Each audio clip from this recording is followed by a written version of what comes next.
야구야구 김영준입니다. 2025년은 리핏의 해였습니다. 다저스는 25년 만에 월드시리즈 2연패를 달성한 팀이 됐고, 오타니는 푸올스 이후 16년 만에 2년 연속 내셔널리그 MVP가 됐습니다. 아메리칸 리그에서는 저지가 미겔 카브레라 이후 12년 만에 2년 연속 MVP가 됐습니다. 그리고 테릭 스코볼은 페드로 마르티네스 이후 25년 만에 아메리칸 리그 사이영상 2연패에 성공했습니다. 2024년 스코볼은 다승, ERA, 탈삼진 1위에 오르며 트리플 크라운을 달성했고 만장일치로 사이영을 수상했습니다. 하지만 지난해는 크로쉬에 도전이 있었고 유리표 4개를 줬습니다. 크로쉬는 1승만 더했다면 ERA를 제외한 다승, 이닝, 탈삼진에서 1위가 될 수 있었습니다. 올해도 아메리칸 리그 사이영은 둘의 대결이 될 가능성이 높습니다. 스코볼은 올해도 사이영을 따내면 아메리칸 리그 최초의 3연패가 됩니다. 3년 연속 사이영상은 내셔널리그에서만 나온 기록이며 그렉 매덕스와 랜디 존슨이 유의한 달성자들입니다. 첫 번째 2년 연속 수상자는 코펙스였습니다. 3개의 사이영상을 양리그를 합쳐 한 명만 주던 시대에 그것도 모두 만장일치로 따낸 코펙스는 1964년이 아니었다면 4년 연속 수상이 될 뻔했습니다. 코펙스는 1965년과 1966년에 2년 연속 다승, ERA, 탈삼진, 이닝 1위를 합니다. 1965년은 335.2이닝 382K, 1966년은 323이닝 317K였습니다. 하지만 1966년 내내 극심한 팔꿈치 통증에 강력한 소염 진통제와 코티존 주사를 수시로 맞아야 했고 30세의 나이로 은퇴를 선언합니다. 코펙스는 야구 이후에도 내게는 살아가야 할 많은 날들이 있다. 나는 그 시간을 온전한 몸으로 살아가고 싶다고 합니다. 그러고 보니 랜돈이 비슷한 말을 했던 것 같습니다. 코펙스는 은퇴를 결심함으로써 3연패 도전을 하지 못합니다. 코펙스가 은퇴하고 8년 후 코펙스의 주치의 중 한 명으로 그에게 은퇴를 권유했던 프랭크 조브는 토미존 수술을 개발합니다. 조브는 가장 후회되는 것 중 하나가 코펙스에게 이 수술을 해주지 못한 것이라고 했습니다. 코펙스 은퇴 후 1967년부터 사이영상은 양 리그로 분리됩니다.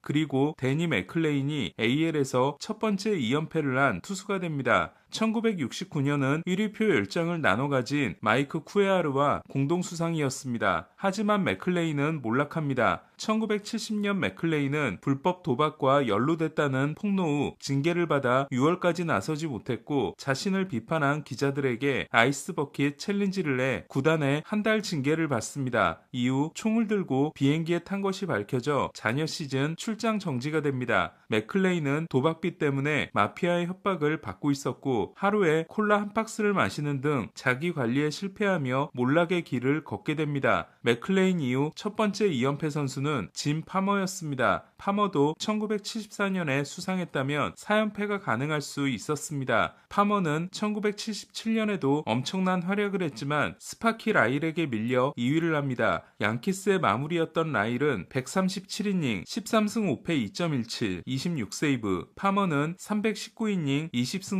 11패 2.91로 무려 182이닝의 차이가 있었지만 라일이 마무리로서 137이닝을 던진 점, 양키스가 우승을 했다는 점, 파머의 연속 수상에 대한 거부감으로 인해 라일이 가져가게 됩니다. 통산 7번의 사이영상이 역대 1위인 클레멘스는 2번의 2연패를 합니다. 첫 번째는 보스턴 시절이었고 두 번째는 토론토 시절이었습니다. 맥나미의 증언에 따르면 1998년 여름에 처음 주사를 맞은 그는 1999년 양키스로 이적했다가 폭망했고 안되겠다 싶었는지 맥나미를 개인 트레이너로 데려와 2000년부터 다시 사용하기 시작합니다. 클레멘스의 두 번째 연속 수상 전에 매덕스는 최초의 3연패이자 최초의 4연패를 1992년부터 1995년까지 달성합니다. 4년 동안 1위표 6장을 내줬을 정도로 압도적인 4연패였습니다. 매덕스는 1996년에도 잘했지만 5위로 밀려났고 이듬해에는 페드로에 밀려 2위를 합니다. 1997년 내셔널리그에서 첫 번째 사이영을 차지한 페드로는 AL로 건너가 2연패를 합니다. 1999년에 FIP 1.39와 2000년에 조정 ERA 291을 기록한 충격적인 시즌들이었습니다. 하지만 페드로는 2001년 부상에 시달렸고 이후 ERA 2연패를 하지만 사이영은 추가하지 못했습니다. 랜디 존스는 매덕스에 이어 두 번째 4연패를 합니다. 4년 동안 연평균 258이닝 354K를 기록했고 승리 기여도 평균은 레퍼런스 9.5, 팬그래프 9.4인 미친 4년이었습니다. 하지만 존스는 2003년 무릎 부상을 당했고 2004년에는 사이 영상을 도둑맞습니다. 존슨 이후 2연패를 한 투수들은 팀 린스컴, 클레이튼 커쇼, 맥스 슈어저, 제이콥 디그롬, 그리고 스쿠볼입니다. 온몸을 쥐어짜서 공을 던진 린스컴은 체중을 줄이면 구속이 떨어지고 체중을 늘리면 무릎이 아픈 딜레마에 빠졌고 2012년 디키가 아니었다면 4연패가 가능했던 커쇼는 2015년에 300K를 하고도 3위를 합니다. 아리에타, 그레인키, 커쇼는 모두 자격이 있었지만 후반기에 폭주한 아리에타가 가져갑니다. 디그롬은 2020년 단축 시즌에 바우어와 다르비쉬에 이어 3위를 했고 이듬해 15경기 1.08을 기록하던 중 부상을 당합니다. 타격을 하다 다친 부상이 결정적이었습니다.